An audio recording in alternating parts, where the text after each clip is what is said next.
Hello everyone, this is Sadev from University of Waterloo, and in this video I will give you a quick tutorial on how to use MPsee Toolbox in MATLAB in order to automatically build and generate nonlinear model predictive controllers for your optimal control problem. So you can download MPsee Toolbox from MathWorks, MATLAB Central in the File Exchange section. You can see the address for this toolbox on the screen, and then you can download it as a zip file or a MATLAB toolbox. However, I recommend you to download it as a zip file and then extract the contents of the zip file into a project folder, and then make that project folder your working directory in MATLAB. So MPsee Toolbox will automatically build a nonlinear model predictive controllers based on real-time optimization methods such as continuation GMRes or Newton GMRes methods. You can learn more about these real-time optimization methods in the literature. Some references are provided in the user guide. So today I am going to build a nonlinear MPC for the flight control of a quadrotor. As you can see, we have a quadrotor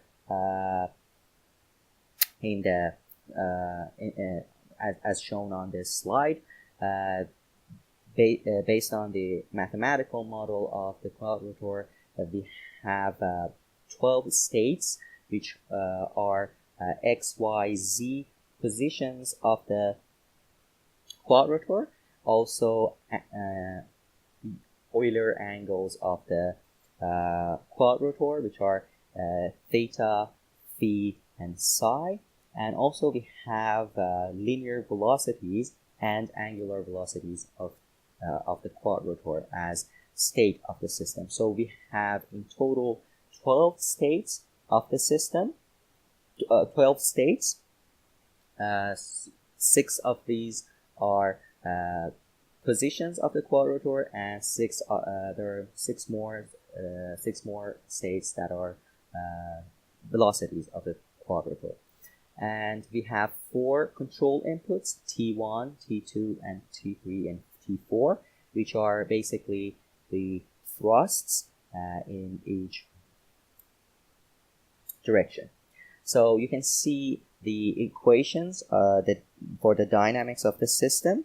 We have 6 equations for the accelerations, linear accelerations, x double dot, y double dot, and z double dot, and also angular accelerations, theta double dot, phi double dot, and psi double dot.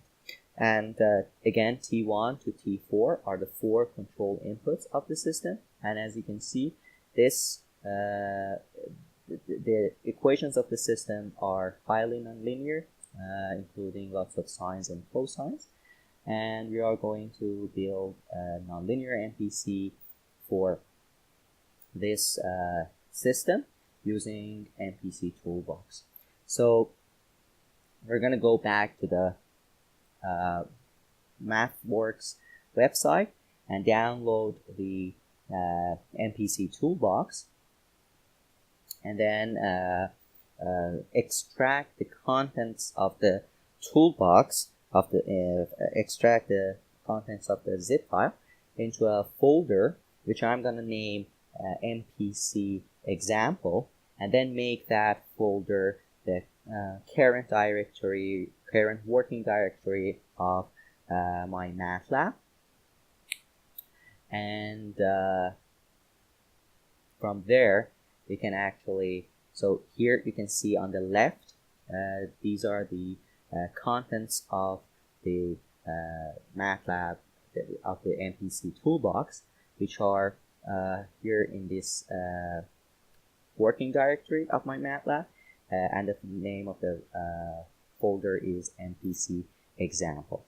So I'm going to go ahead, and in the command window I'm going to type MPsee, as you can see, and then by just hitting enter, the graphical user interface of the toolbox will show up, and we can use this user interface to define the control problem, the optimal control problem that we want to solve. And there's actually a user guide. If I click on the help button, it will bring up a user guide, a PDF file, which will give you some instructions and information about the toolbox, and also some references about the real-time optimization methods. So we're going to initialize some vector sizes by just clicking on the Open M file button. It will open up the M file related to this section, which is initializing the sizes, vector sizes. So you can see we have number of states, number of inputs, number of inequality constraints and equality constraints, and the size of the prediction horizon. So for example, DEMX, it will define the number of states. We have 12 states as explained earlier. The linear position and velocity, and also angular positions and velocities. So we have 12 states. We have 4 inputs, which are the 4 thrusts of our rotors. And we have, for now, in this example, we have 0 equality constraints. We don't have any equality constraint, and also we don't have any inequality constraint. So I'm going to put 0 for these two. And we have, we just want to have 8 prediction horizon, a prediction horizon of size 8. So we're going to have 8 time steps inside the prediction horizon. This is the number of time steps inside the prediction horizon. After we set these variables, we have to save the M file. So we save the M file. Make sure any comment starts with double % signs. So you need to, if you add any comment to these M files for your own information, just make sure they start with 2% signs. And we go back to our graphical user interface. And next step would be initializing some parameters for our optimal control problem. So we open up the M file, and here we can define some constant parameters, time-varying parameters. So I'm going to delete these dummy parameters and enter the related parameters for this problem, for this optimal control problem. So we have G. So I'm going to give gravity G equals to 9.81. And also define mass and some inertias, and also the length of the arm of the quadrotor. So you can define as many fixed parameters as you want in this section. These are the parameters that are fixed through the whole simulation and through the whole forever, and they will not change in your simulation. These are fixed parameters. You can define as many as you want, and then use these parameters in when defining your dynamics of the system, or objective function, or cost function. So a couple of inertias and a gain we define, and we're done. So now we have the fixed parameters, and now we need to define a couple of time-varying parameters.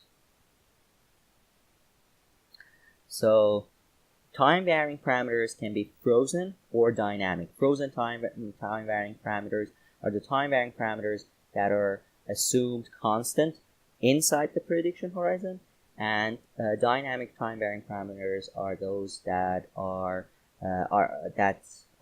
that change within the prediction horizon, and we want to consider their change inside the prediction horizon. So we have some default time varying parameters. We don't change those. In this example, the objective function is in the form of a terminal cost plus a cost to go function, or a trajectory cost function inside the integral. So we have phi, which is the final cost. In this example, we set it to 0. We don't have any terminal cost or final cost.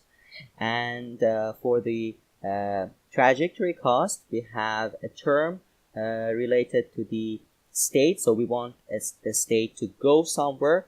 XF represents the desired state. So we want to go from wherever we are to a state which is our desired state, which is XF.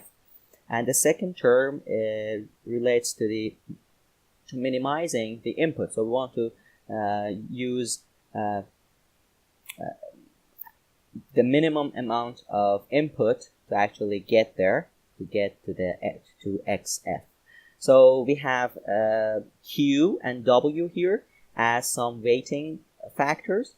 Q is a 12 by 12 matrix here in this formulation, and W is going to be a 4 by 4 matrix, which are our weighting factors. X is the vector of state, which is a vector of size 12, and XF is going to be again a vector of size 12, but it represents the desired state that we want to go, and G and C functions represent our equality constraint and inequality constraints, which here in this example we don't have any constraints for our optimization problem. So back to our parameter initialization. I'm gonna initialize the one time varying parameter, which is frozen time varying parameter, as XF, which is the desired state at each time. So at each time we want to get to that state. So XF, remember, all time varying parameters should be defined as symbolic variables inside MATLAB. So I'm going to define a vector of size dim_x, which is the dimension of the state vector, and 1, it's a vector.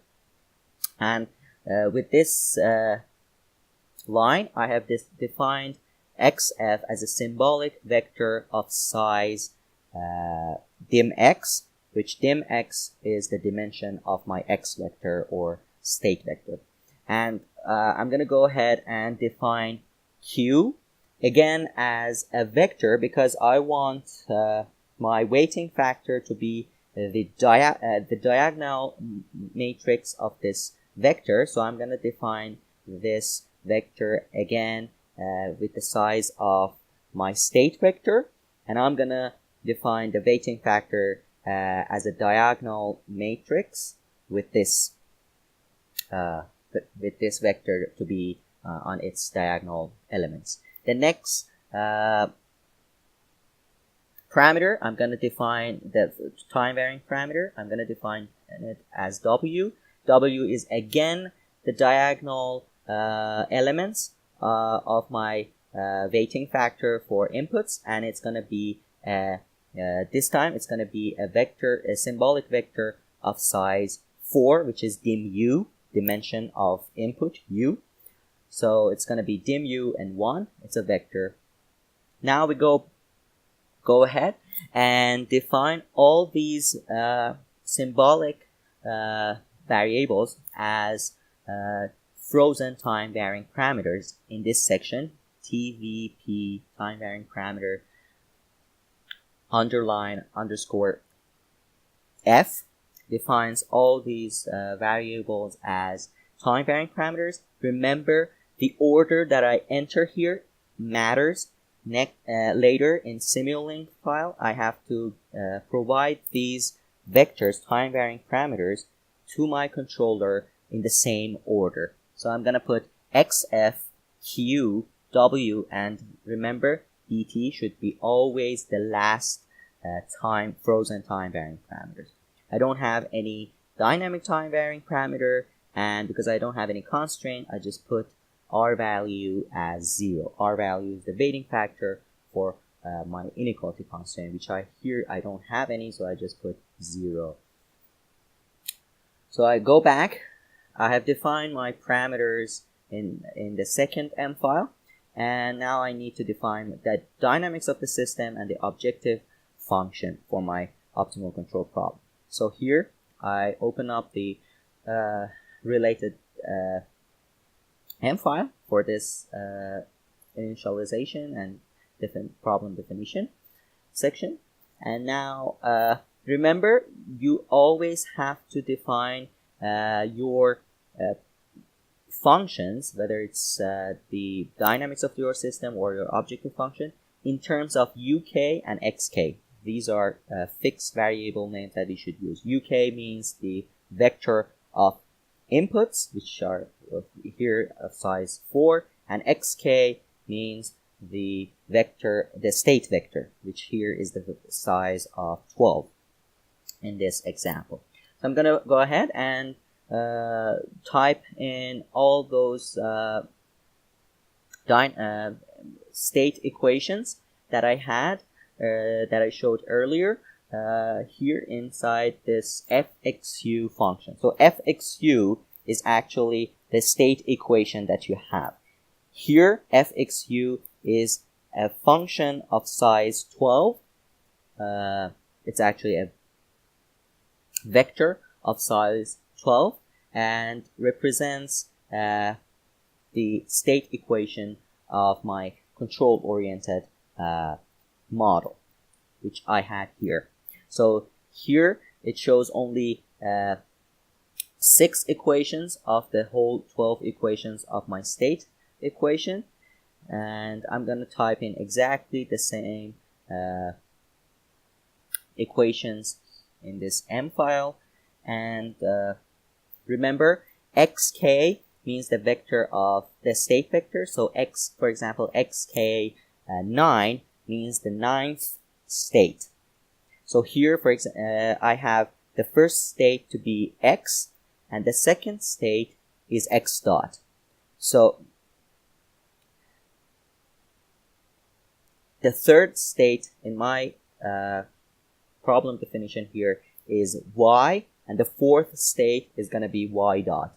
So we should remember the order of our states in our optimal control problem, and we can easily define the state equation using MATLAB notation. And then we can define our state equation inside the fxu function or vector here.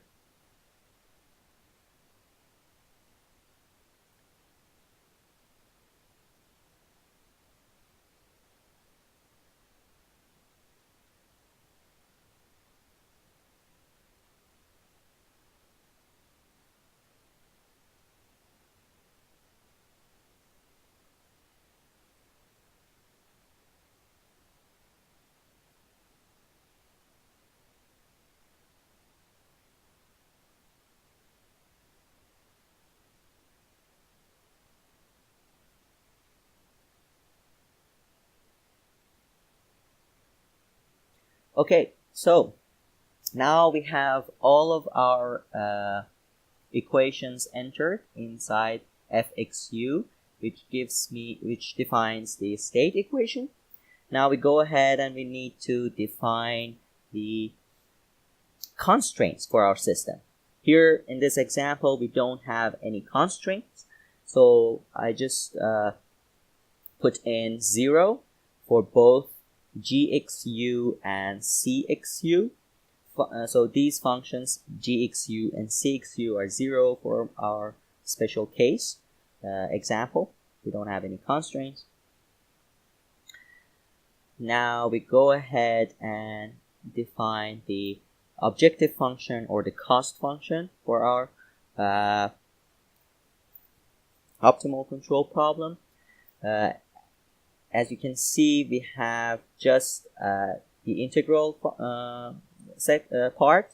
We don't have any terminal cost, and the integral part is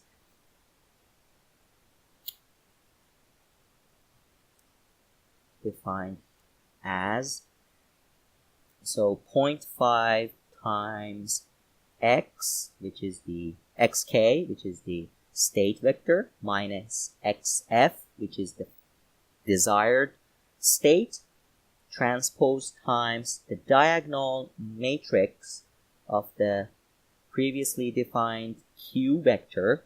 Remember, q was a symbolic vector which defined our frozen time varying parameter, and times xk minus xf plus 0.5 times uk, which is the vector, the input vector, the control inputs, transpose times the diagonal matrix of w, and times again uk. So that's it. We have defined the objective function or the cost function, and we don't have any terminal cost or final cost, so I just put 0 in front of phi and save it. So we save all the M files and we go back to the graphical user interface.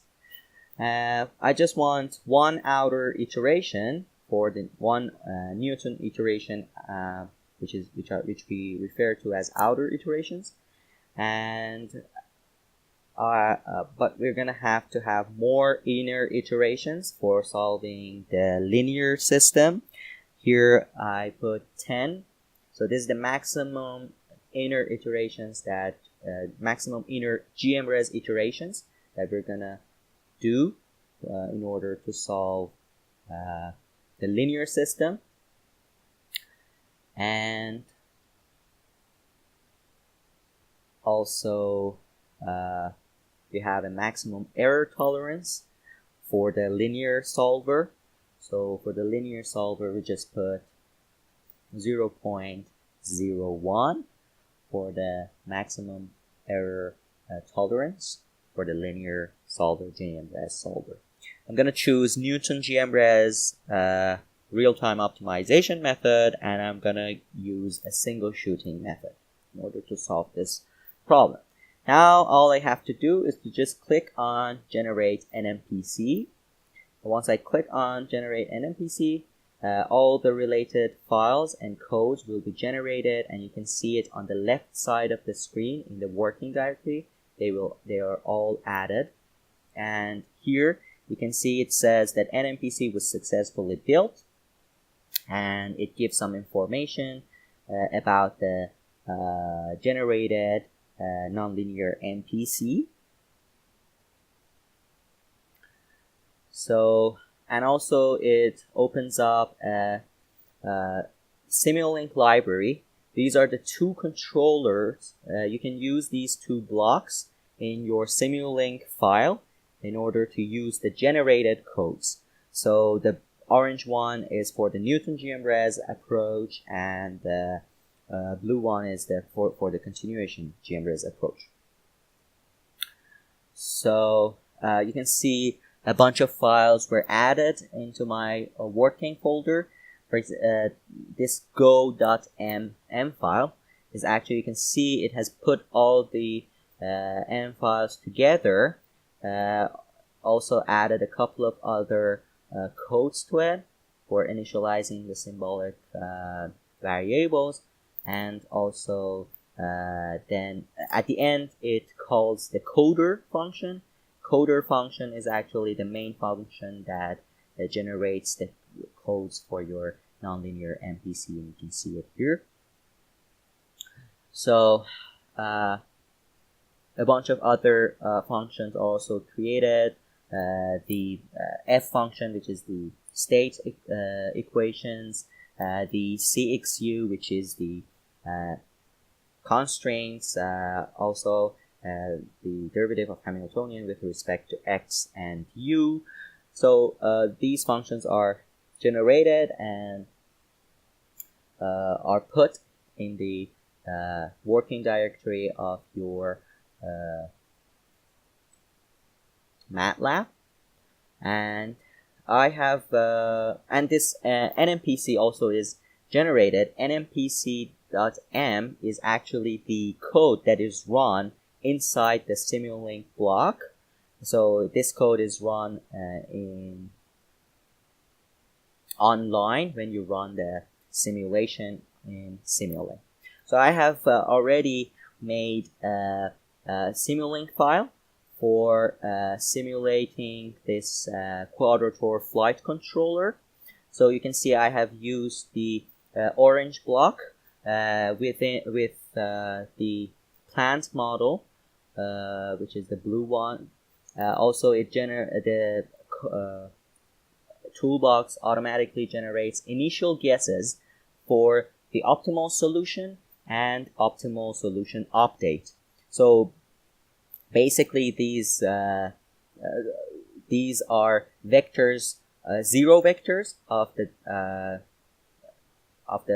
a certain size. So if I open up the U0, which is the initial guess, it's a vector of size 32, and all elements are 0. This is essential for our simulation. So we're going to go back. You can see I have the controller, the orange block. I have the plant, and also I have the plotting block. Here you can see I have provided the frozen time varying parameters to the controller, and I have built it in the same order that I defined. So the first part is the desired state. So the first part is actually xf. It's a vector of size 12. So this is actually this signal gives xf, defines xf for my controller. And basically everything is 0 except x, y, and z, which are the desired points that I want to go. The second one is the q vector. The third one is the w vector. And the last one is this time step that always should be the last time varying parameter, frozen time varying parameter. So the last one is the time step. And because I don't have any dynamic time varying parameters in this example, I just put 0 for the dynamic time varying parameter. And then it gives control inputs to my plant. I have also put a plant model that I have for the quadrature. And at last I have the plotting block that actually plots all the states for me.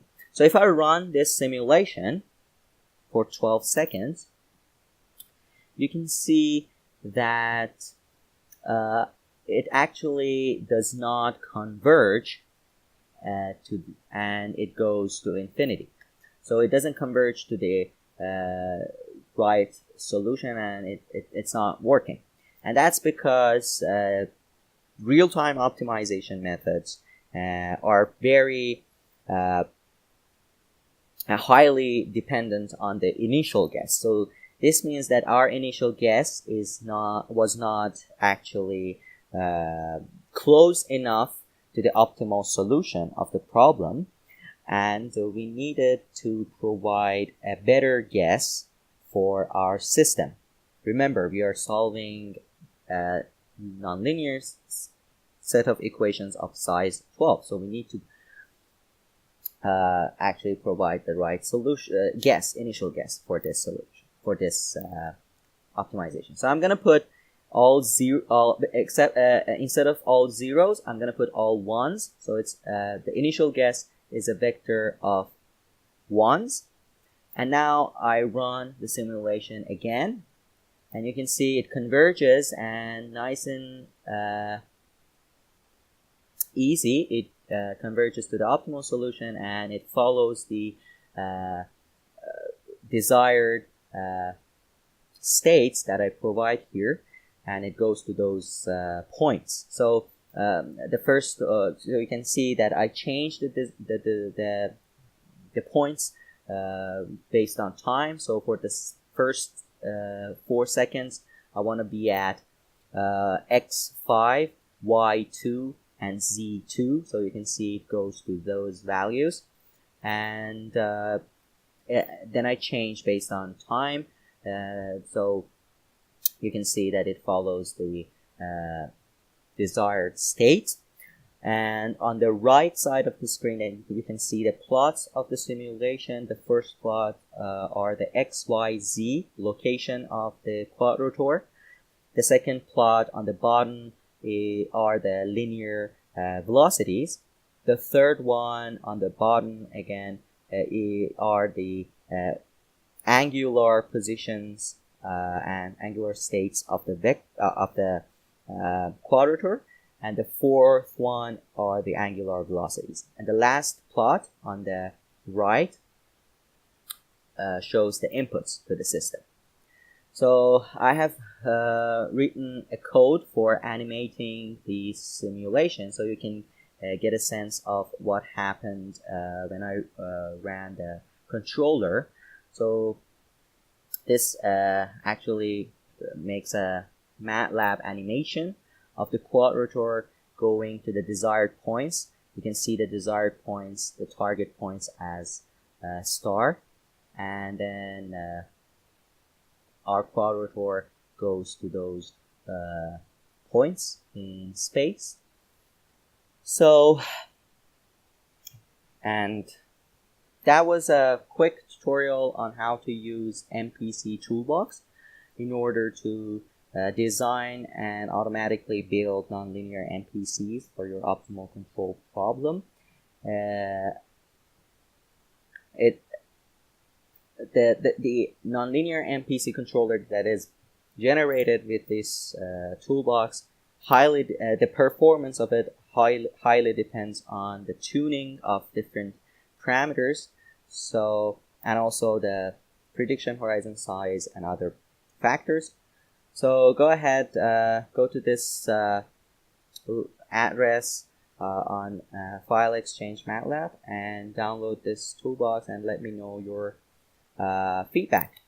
Thank you very much for your attention.